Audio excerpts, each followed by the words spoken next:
Hey, Doug Greathouse here, host of the Entrepreneur Journey podcast. And before we get into another amazing interview with an incredible entrepreneur, I wanted to invite you to the Trailblazer Mastermind community. What that community is a community of amazing entrepreneurs, just like the ones that you've seen me interview on the podcast, the 6 and 7 figure entrepreneurs. You'll get to learn from and engage with those entrepreneurs, and as well as many other entrepreneurs. We have a weekly networking event in there where you will meet the people that are seeking you and that you are seeking, meaning your next podcast guest, or if you want to be on a podcast, your clients, joint ventures, affiliates. We make those connections happen inside the Trailblazer Mastermind at the Entrepreneur Connect. We also have a monthly mastermind called the Trailblazer Mastermind. It's a feet to the fire style mastermind, meaning the goals that you have set for yourself and your business, you have a mastermind that is going to hold you accountable and help you hit those goals. You also learn what is working inside of other coaching businesses to help them grow. So that's not all. We also have the Sales Site All-in-One marketing platform, which you will get access to as a member of the Trailblazer Mastermind. It has everything that you need to grow your coaching business, from funnels, you can host your website there, social planner, email automation, SMS automation, sales pipeline, everything, literally everything you could possibly need to market and grow your coaching business is inside that platform. So you'll get access to that. There's also contests and giveaways. There's the expert training library, where we have experts. If you want to launch and grow your podcast, if you want to write a bestseller, those experts are going to be inside of the mastermind, and you can learn from them and grow. And in addition, last but certainly not least, there's the Raise Your Revenue course, the course by me and my team that we put together to help you hit your 5-figure consistent months in your business and then grow from there. So this is a roadmap to get you to that first 5-figure month, lay the proper foundation, and you can grow from there. So there's so much more. Go check it out. It's at mastermind.salesite.com. Hello, everyone, and welcome to another edition of Entrepreneur Journey. I am so pleased to have Laurie Parrent with me today. Laurie and I have known each other for maybe a year, maybe a year, and we've gotten to be good friends. She is a phenomenal bookkeeper. We're going to get into that.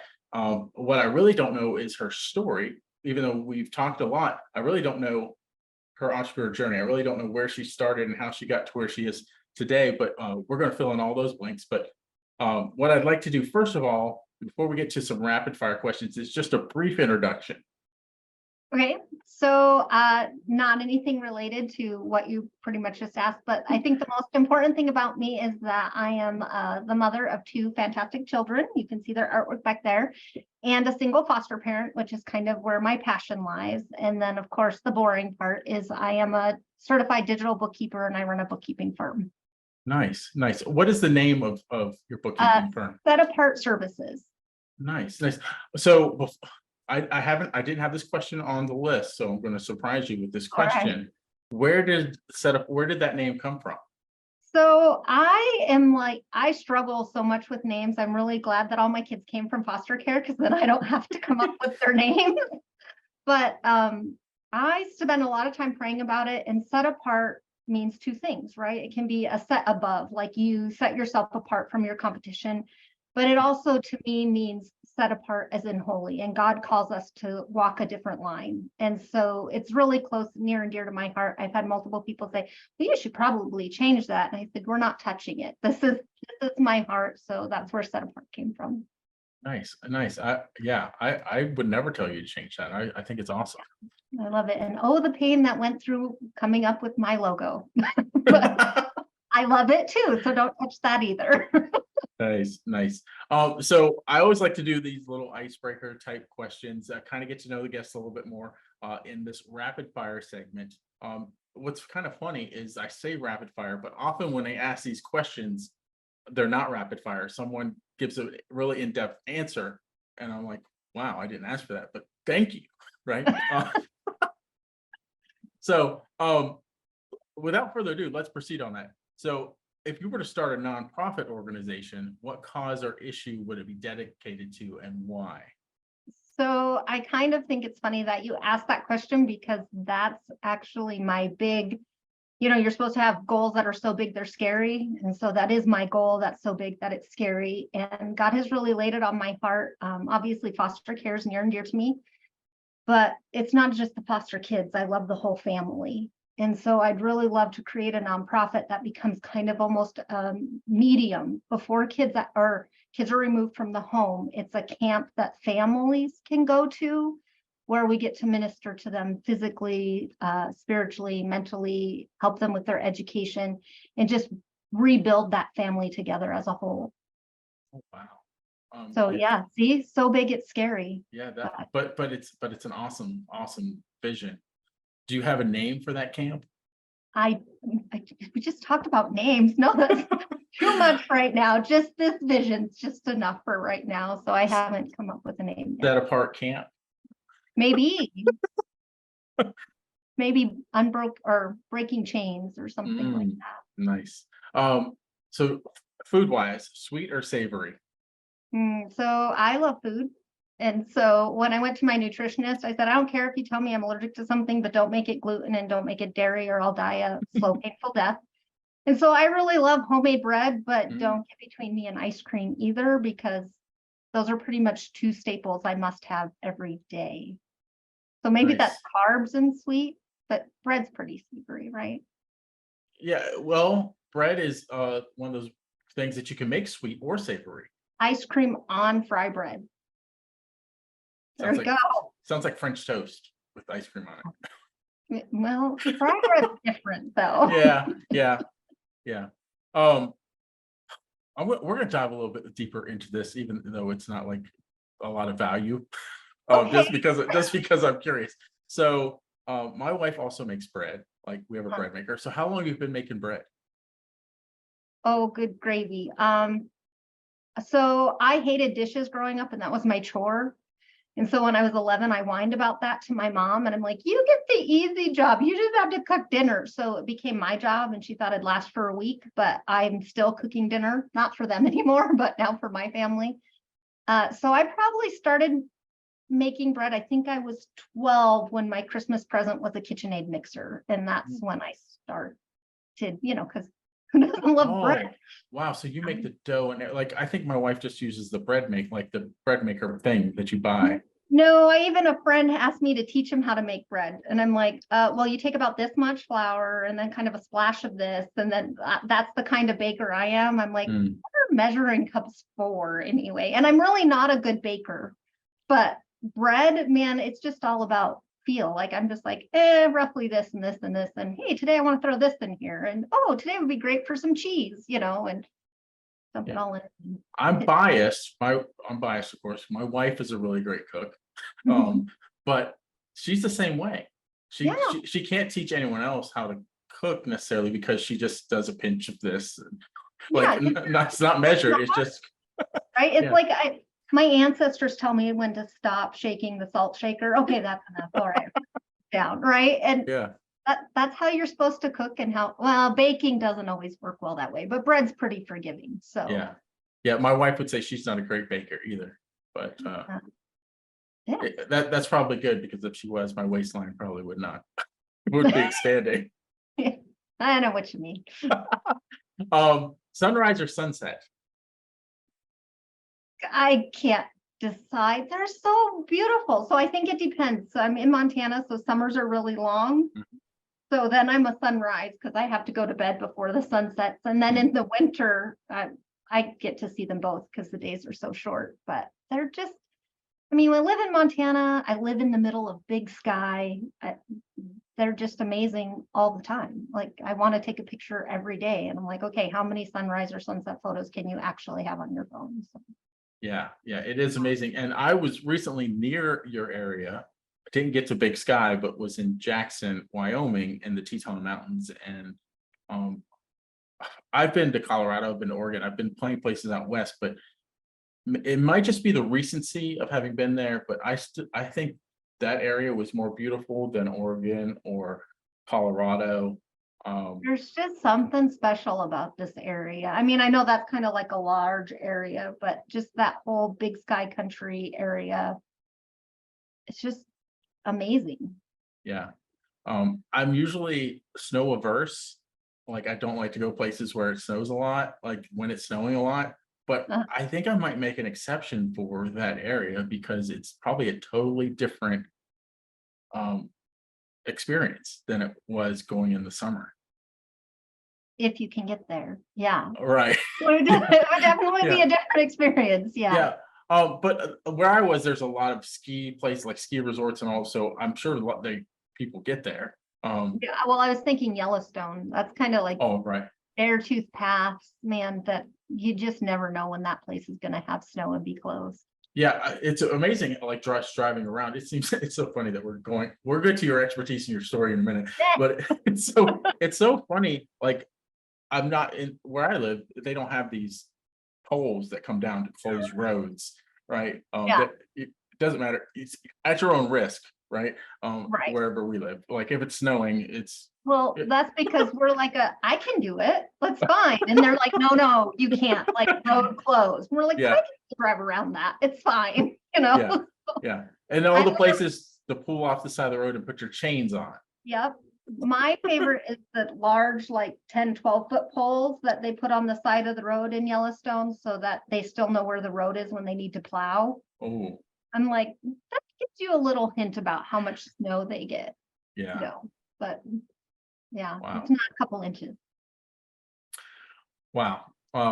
So let's move on. Are you an early adopter of say new technology or new things, or are you wait and see?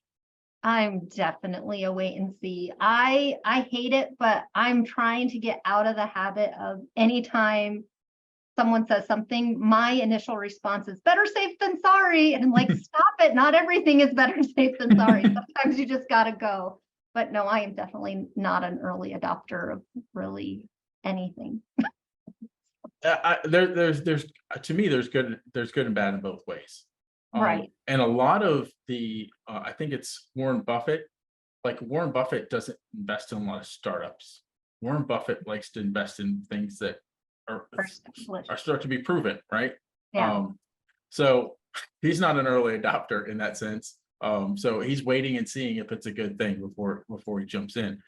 So there's merit, but then it's kind of like if you're an early adopter of the right thing at the right Then time, it works out then it great, works yeah. out, right? But it's kind of like gambling in that sense. Like And that word alone gives me anxiety. I'm like, yeah. no security, no gambling. I want security.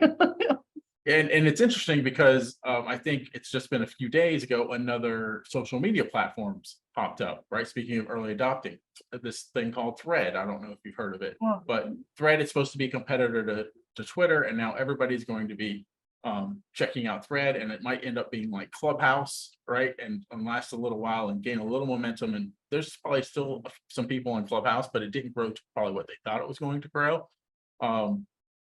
Or it could end up to replace Twitter. Who knows? It's one of those things. I still haven't adopted Twitter, so that's how slow I am. Nope, I don't need another one, but thank you.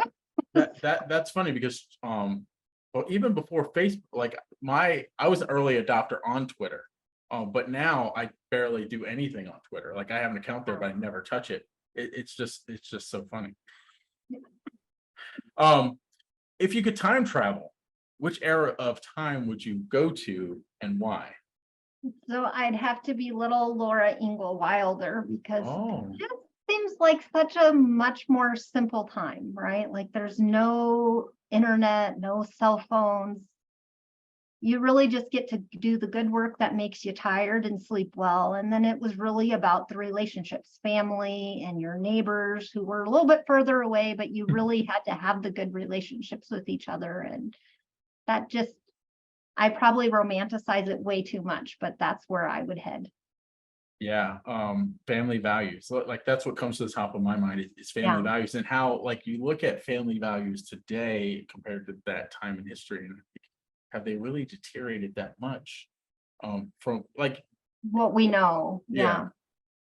I think I probably try to, what do they call it? Free range children. And I try to raise my kids that way a little bit, but there's a little bit more judgment out there now. So they're like, I can't believe you let your kids do that. I'm like, but did they die?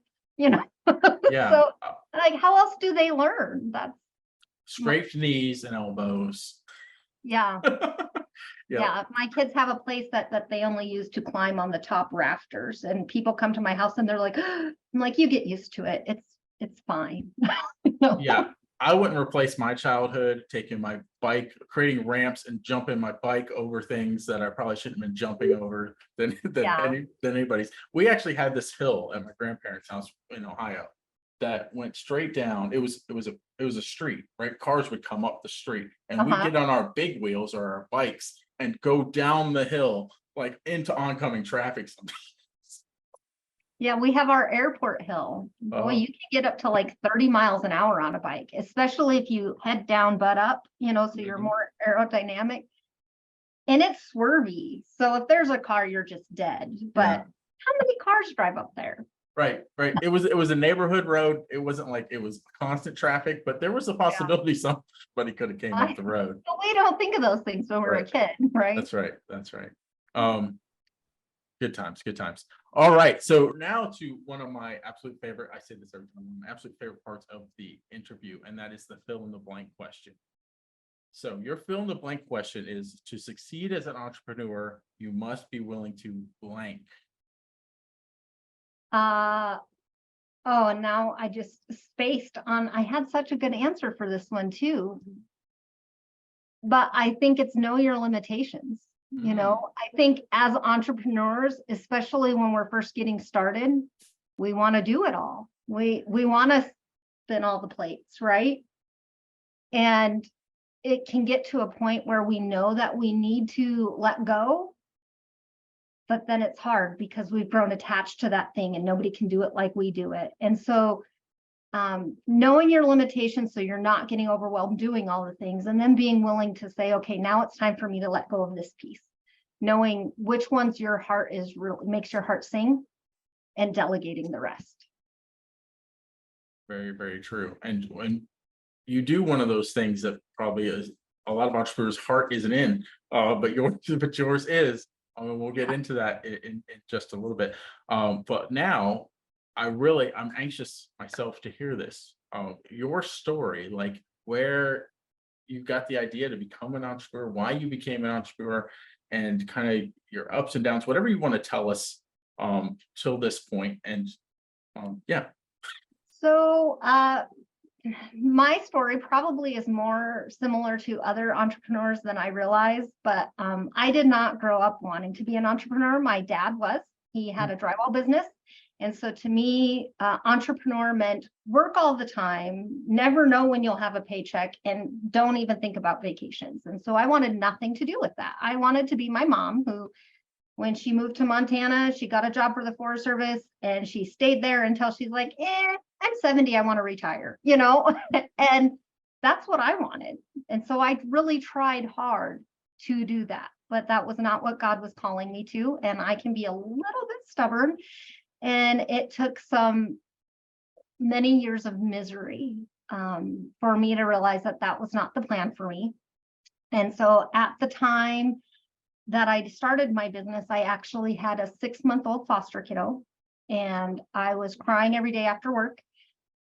And my boss finally said, this just isn't working. So you need to find something different. And I started thinking, I cannot continue to do this with employment. Like, this is just not working for me. So what can I do that lets me avoid people, was originally my thought at that time.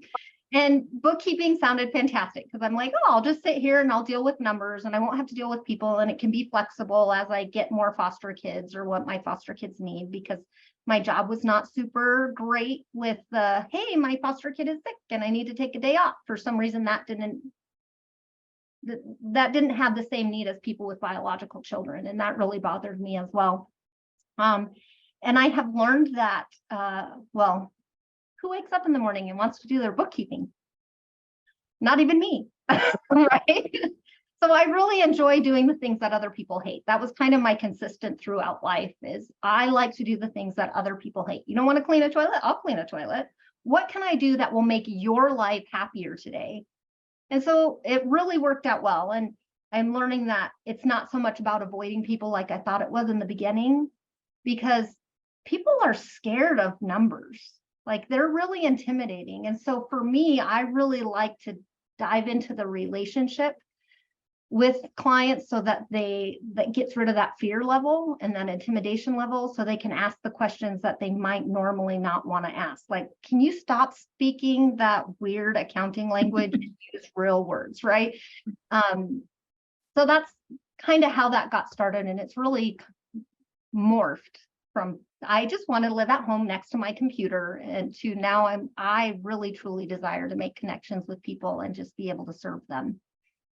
Yeah, that's awesome. And my story emulates that in just a little bit. It's not that I didn't want to be around people, it's just kind of what happened. When I was with my agency, I dealt with clients, right? But I didn't really have a face out there as for marketing and all of that, and talking to people.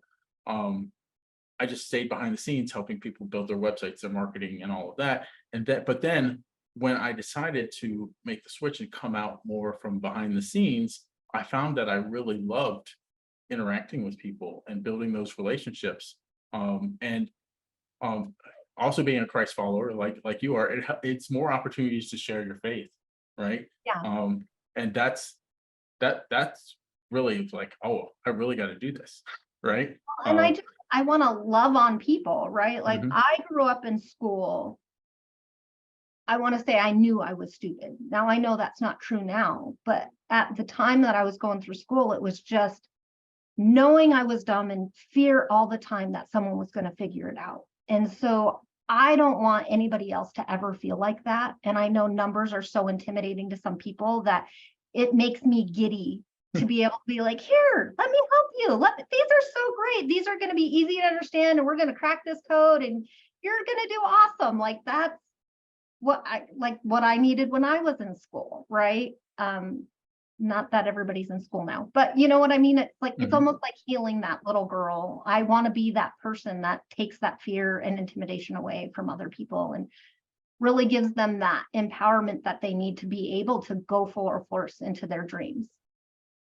Wow, I love that. So the vision and the why you do what you do is, I don't know what else to say, but I love that A that's little how bit why. different from why I started, right? Like, Yeah, God always brings us on this journey. And so, that's right.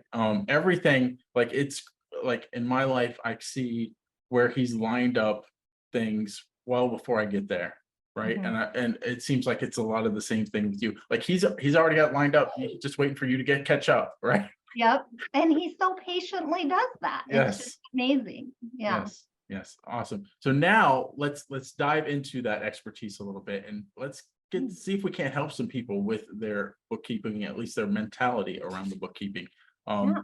So first off, what is the secret to a financially healthy business? Bookkeeping. No. It's actually looking at your financials on a regular basis. So really understanding those and reviewing them on a regular basis, because otherwise we don't know where we're heading, right?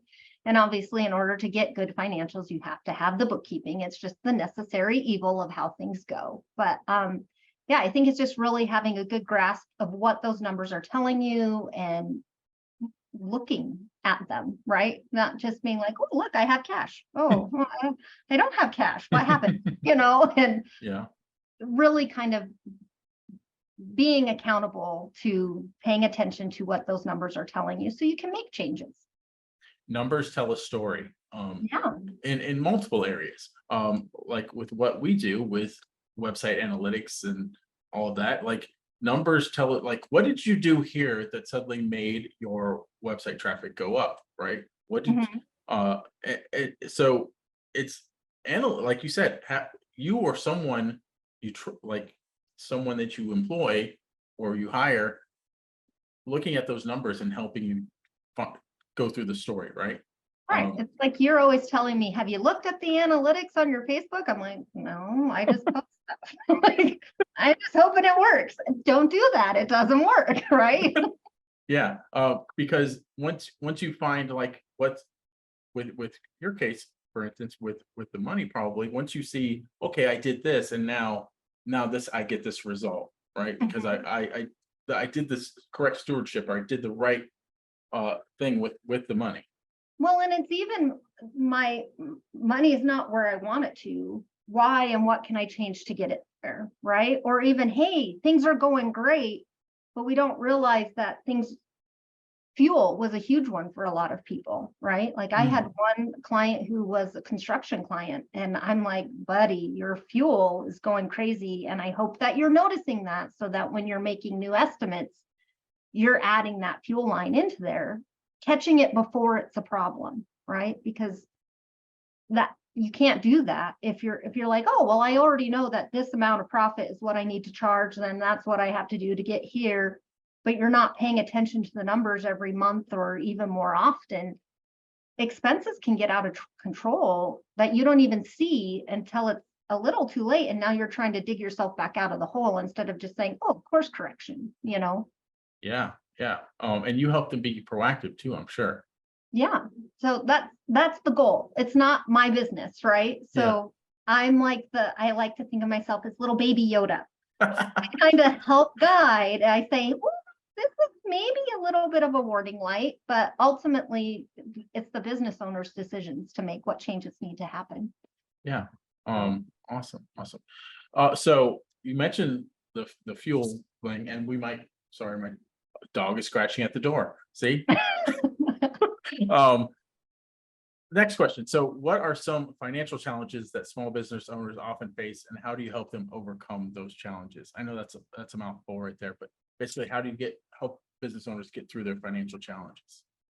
So a lot of times when I start working with somebody, they haven't been doing their books at all, or they had somebody, that person stopped, and they're like, I don't know what I'm doing, right? And I think there's a whole lot of we think we're a business owner, I should just know this stuff and do this stuff. But like I said, nobody wakes up in the morning like, I can't wait to do my bookkeeping today, right? And so it continually gets put off. And then there's that level of intimidation when looking at reports. They're just like this blur of numbers. And I've seen it before where we're going over financials and people are like, well, they've just checked out, right? Because it's just numbers. It's not a pretty picture. It's not something exciting. It's like on what is it, the Matrix, where all the green things are going down and they're like, I don't see anything. He's like, oh, I see a lady in a red dress, right? It was way more fun for him to watch than for us to watch the green screen. But the first thing is just take that burden of doing bookkeeping off of their shoulders. So that's kind of a weight that business owners don't realize that they're carrying in the back of their mind, that I'm not doing this and taxes are coming and I'm going to have to hurry. And so just having that done, and then the designated time to review financials together, and then to have somebody who says, okay, hey, this is a profit and loss. You might also hear your bank call it the income statement, right? And this is what it shows you. And so here's what yours is looking like, and this one's called a balance sheet. And this is why this report is important. And here's what it shows you. And these are how these reports flow together. And this is why you have no money in your bank account, even though your profit and loss says that you've made quite a nice profit this month, right? Because business owners oftentimes, there's like a level of shame because they don't just naturally know this stuff. They think, I'm an entrepreneur, I should just know business things. Well, no one's just born knowing just business things, right? And so I like to be that kind of that soft place that one doesn't use technical jargon, and like just be that place where you can ask questions. And I'm always going to start from the most basic level until you say, Laurie, you've told me this 4,000 times. I know what the profit and loss is. And I'll be like, oh, okay, sorry, habit, right? But then to be able to help notice trends with them, to see where things are flowing and what's going well. And then to be able to say, hey, is your profit where you want it to be?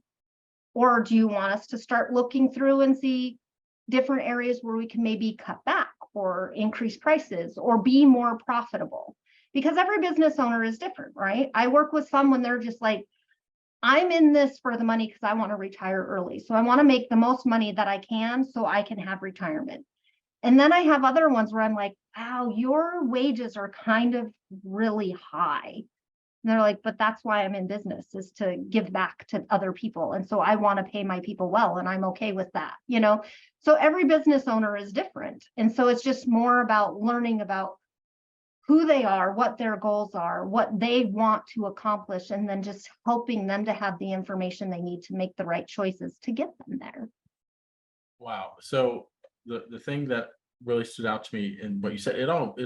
Was all really good, but how you customize your approach to what the business owner um, primary reason for being in business is, right? Yeah. What And is that might not even be what they think it is, right? Like yeah. most business owners are like, well, yeah, I need to make money.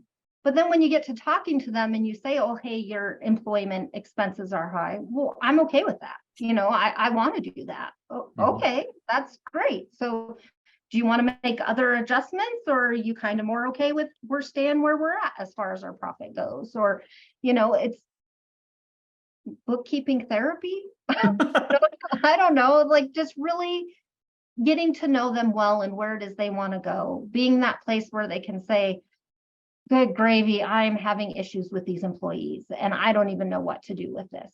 That's not bookkeeping related, but we've built a relationship. And so they feel like, it's a good place to come to ask for random questions. My daughter won't listen to me. What would you do? Like, I'm like, oh, well, let's think about that. It really is about the relationship. But I've totally forgotten what the question was and feel like I've gone on a tangent now. So No, no, it's all good.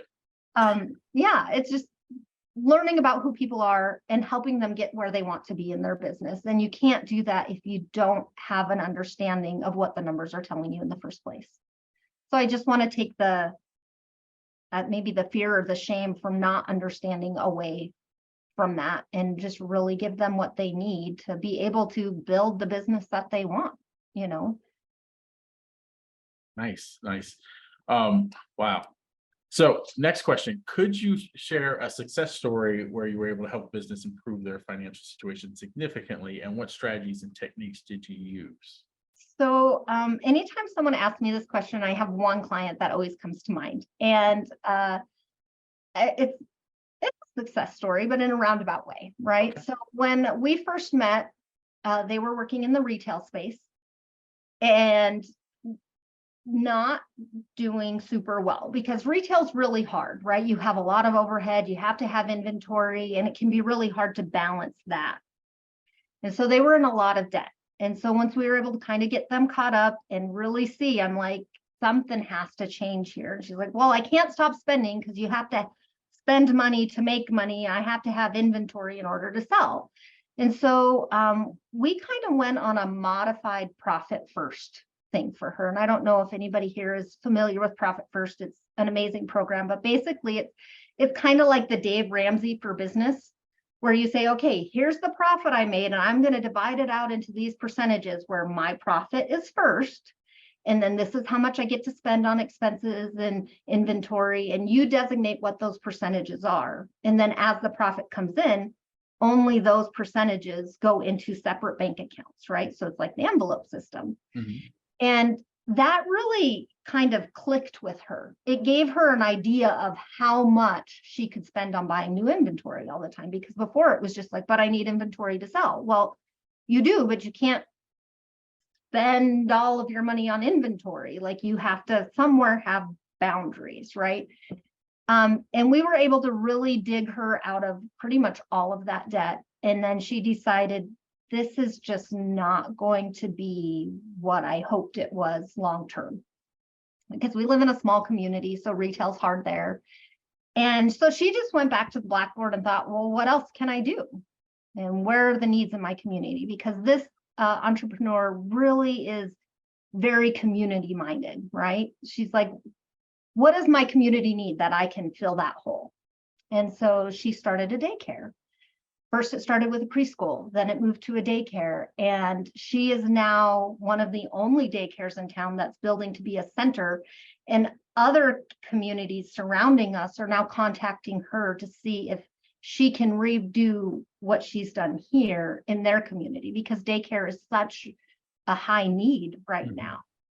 And so it's so fun to get to be a part of that, right? And now she's growing into the, okay, well, how can I now work myself out of this business a little bit more, where she's no longer one of the ones who's on the floor watching the kids all the time. And, as we grow, all those things change and we have to learn what our new role is and how do we get our teams to work well together. And I just love getting to be a part of that entire journey with her, that probably we might not have gotten there without understanding where she was going until she was just like, oh, and now I'm bankrupt, so I guess I'm done, right? So, Yeah. so that's been really fun to get to work through with her. And we've now changed from, it's not about inventory, it's about, the cost of employment and how do we show our employees that they are appreciated without necessarily spending just money in their direction, right? And how do we maybe cut back on the amount that we're spending on food? Where are our biggest chunks of money going? And are there places we can cut back on those to make a better profit, Wow, nice. I really like that. It resonated with me too, because what this is called the entrepreneur journey, right? So you get much like I do, you get a glimpse into other people's entrepreneur journey because of the service you provide. Yeah, because I get to go with them.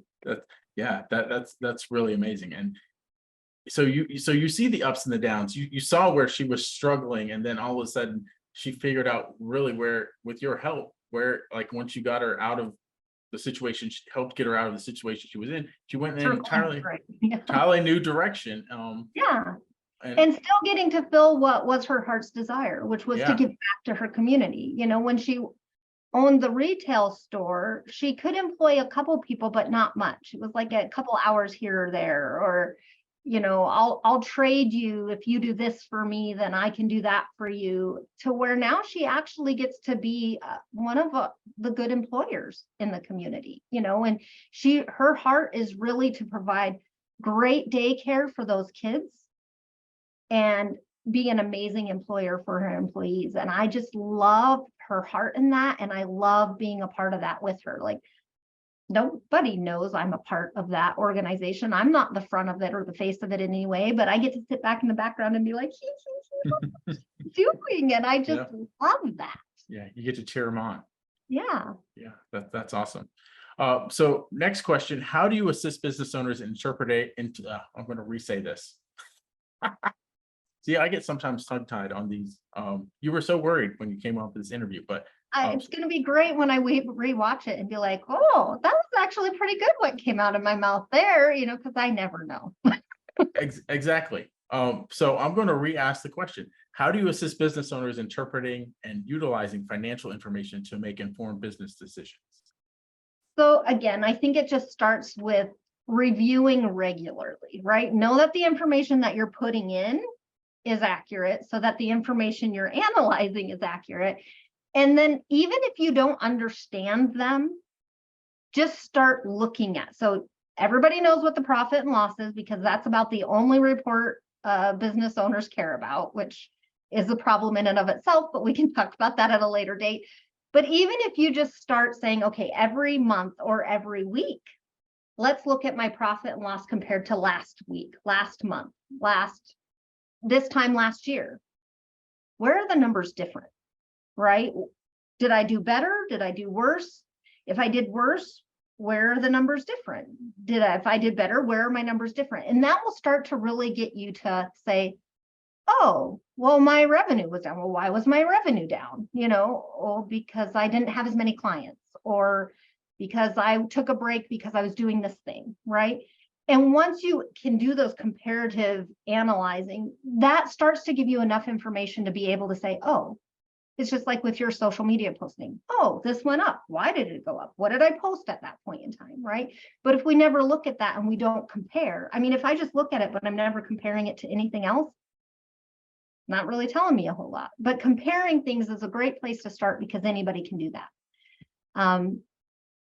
There are 3 financial reports that I say every business owner should be looking at on a regular basis, and that's profit and loss, your balance sheet, and there are people who do taxes that don't even know what a balance sheet is, and I'm like, should you be doing their taxes? But balance sheet shows us what we owe and what we own, right? So those are the things like our bank accounts and our credit cards and our loans and our assets, right? And so things that show on our profit and loss are not necessarily going to show on our balance sheet, but money that we spend, really, it's like, if you know the math, you can compare the two and figure it out. But that's where the third one comes in, which is the statement of cash flows, which most business owners don't know. And it's their favorite when they finally start to understand it, because it really shows them, where's my cash going? Because how many times have you pulled up a profit and loss and said, oh, look, the IRS said I made 100 grand.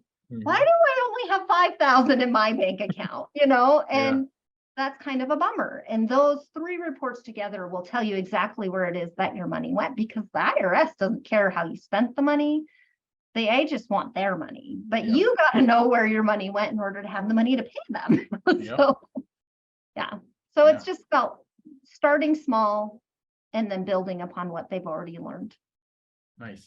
So a lot of my audience are coaches and consultants. So I know that's someone that you can help. Those type of people are someone that you can help specifically as well. So what are some important financial metrics that they should be looking at? And what would you recommend as far as tracking and gauging the health and performance of their business? Okay, so the first one is actually going to be an actual financial one. They all kind of are in a way, but that's your profit margin. And so coaches and consultants have it almost easy because they usually have a pretty good profit margin. And that's basically comparing the amount of money I make at the top of the report versus the amount of money I made at the bottom of the report, right? And finding out what that percentage is. And so usually there are a lot of businesses that they range around 3 to 5 or 3 to 10. But people who are in that coaching or consulting space, they can range closer to 30 or 20 or 30%, right? Because they don't have all the overhead. So in that, though, they tend to get a little bit more slack with watching their expenses. So that would be my first thing. Okay, watch your profit margin. And if you see it shrinking, how many apps have you been buying that you're no longer using, right? Are you just, coaches love to hire other coaches, right? And I can't say I blame them. Like, I love hiring coaches because we should never stop growing and learning. But I also think sometimes it becomes a way for coaches to hide their imposter syndrome. So like, well, I'm going to do this other course, or I'm going to hire this other coach because I'm not feeling confident enough to do what it is that I really want to do. And so really having that honest conversation. So if you're looking and your profit margin is kind of dwindling or not in that 20 to 30% range, start looking at where you're spending your money and do I really need to be spending in that area? The second thing is called the utilization level. So this one's partially financial, but really important. And it is, we bill our time as coaches based off of how much work we're doing, right?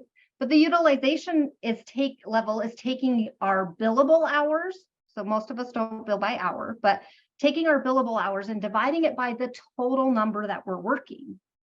So basically you could for the month, take your income and divide it by the amount of hours you worked in that month. It doesn't matter if it was spent on client time, spent on marketing, or spent here, and see if that's in the range that you actually still are working for what you think you're working for. And then the last one actually doesn't have to do with financials at all, but it does have to do with sustainability, and that's within your client satisfaction. Because as a coach, you are constantly having turnover. It's not very often that, like with bookkeeping, I get a client, we go together for years, maybe forever. Coaching is usually not the same. You guys are seasonal, and so you need to find new clients all the time. And if you notice that your client satisfaction is dwindling, you need to change that quickly, or down the road, you're not going to have the revenue that you need in order to still be profitable. So those would be the 3 that I would suggest tracking that are not too intimidating. Wow, great answer. Great answer. I drew a blank on my next question, on the follow-up question. You said so many great things in there, and I think the client satisfaction. Oh, so I think not only coaches and consultants, but agencies. You had mentioned apps, right?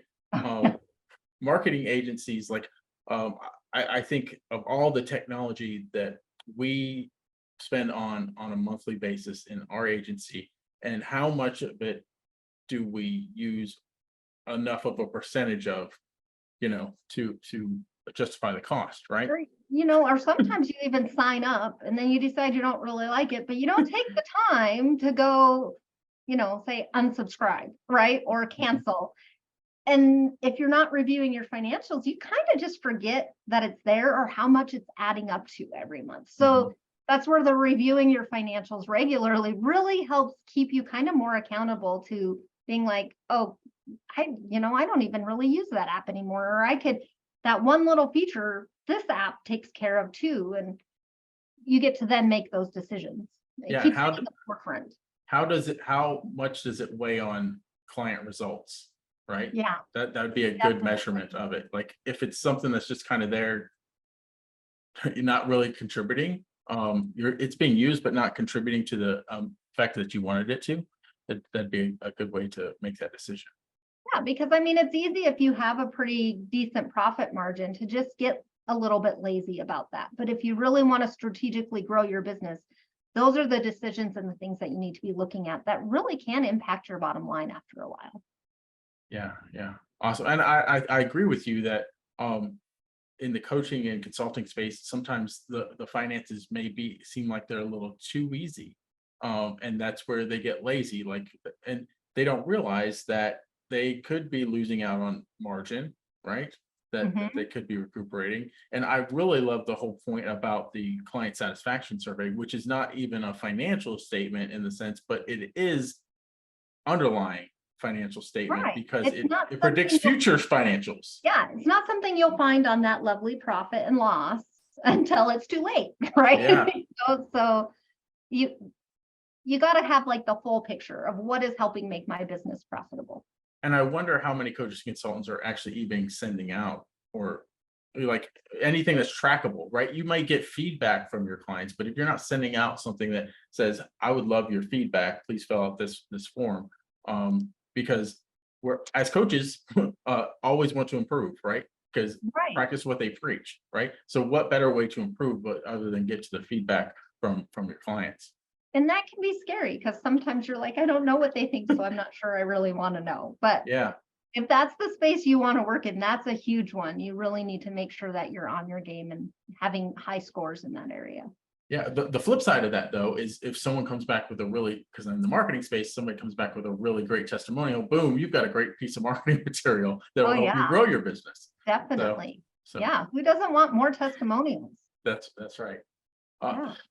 Laurie, this has been wonderful. I'm so glad. I feel like we should have done this like 6 months ago, but I'm so glad. You probably asked me 6 months ago and I probably just thought, But so much valuable information has been shared. I know that you may have something to share with the audience as far as ways that they can get in touch with you, work with you. So if you don't mind sharing that. So I actually wanted to do something just for the listeners of your podcast and not knowing where in their journey they all are. If they go to my website, setapartservices.com, there's a lovely little freebie tab that for a limited time, if you opt into the bookkeeping checklist, which that one's one that just helps you to stay on task, everything that you need to be doing monthly and quarterly and weekly to stay up on your bookkeeping. I've added a little freebie in there on that first email that you'll get with that checklist. That is a video of me going over the 3 main financials and what they mean. So that's not going to be there forever. I'll probably leave it there for about 2 months because it's actually part of another course that I do sell that teaches you how to use QuickBooks. But I really thought in this space, it was something that might just really help solidify all of that business health. What do I need to be looking at? And then if you are beyond that point and you just want to say, I just don't want to play with this stuff anymore, obviously you can schedule. I do free consultations and I just love to get to know people. So even if you don't really want to hire a bookkeeper, but you just want to know what it's like to talk to one, please schedule time because I love learning about people and their businesses and what their passions are. And that just makes me happy. So if I could just add to this, like if you want a bookkeeper that doesn't just care about your business, but cares about you, then Laurie's the one to go to. And she's going to treat your business kind of like it's her baby. My baby. Yeah. I sometimes find I care more than the business owner. I'm like, this is hard. I want you to care as much as I do, but they don't care about pennies as much as I do. But that's why I work in this field and not them, right? she's going to take really good care of you. So we'll put the links to both the things that she mentioned below. They may be at the same link, so it'll be one link, but if it's separate links, still two separate links. And if she's up for it, I'll even put her LinkedIn link to the bottom as well, so you can go there and kind of Yeah, learn a that'll little. have more like crazy videos and dad jokes and tips. Oh, there are tips. I do tips too. So bookkeeping tips. So Nice. Well, thank you again, Laurie, and until next time, Trailblazers, keep moving forward.